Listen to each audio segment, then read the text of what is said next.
As the City of Nottingham tries to make sense of today's events when the dawn streets were filled with sirens and locked down, the question above all others is why? Why were 3 people, 2 of them university students, stabbed to death? Why were 3 others driven at by the stolen van of one of the victims?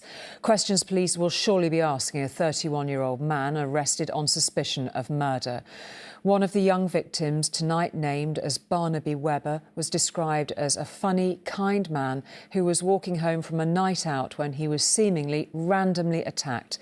Detectives are keeping an open mind on the motive, their investigation assisted but not currently led by counter-terror police.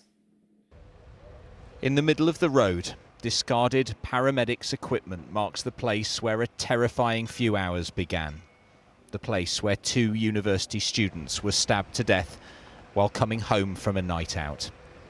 One of them was Barnaby Webber, 19 years old, and described by one of his friends as kind, friendly and really good fun. This is a very sad day for our city, and we will do everything possible to get justice for the victims and their families. We are keeping an open mind and are working closely with counter-terrorism policing to establish the facts.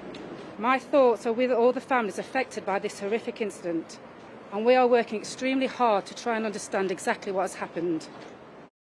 When people woke up here this morning, they found great swathes of their city locked down as the sequence of horrifying events in the early hours began to emerge. Police were called to Ilkeston Road just after 4 a.m, where 2 19-year-olds were found stabbed and unresponsive.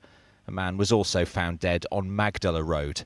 It's believed the suspect then stole that man's van and drove it at members of the public in Milton Street, injuring 3 people. Police then found the van and arrested a 31-year-old man on Maple Street. One of those hit by the van in the city centre remains in a critical condition. I just crossed the road and all of a sudden I heard a bang.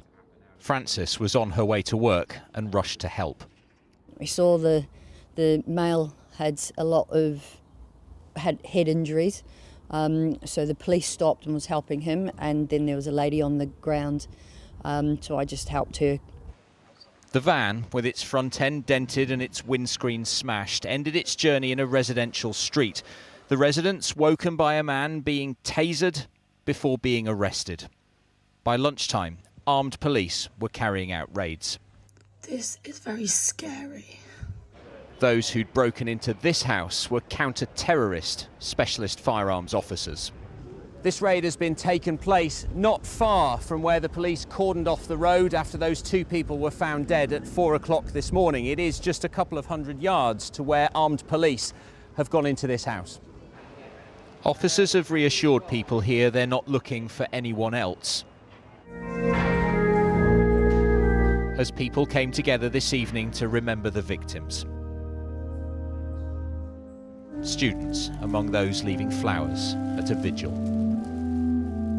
It was hard throughout the day as the news kind of broke more to sort of start to recognise the names and the places and stuff that we all know so well, and it obviously makes it such a real thing and such an upsetting situation as the details clarified as well. Nottingham's bishop spoke of the city's trauma.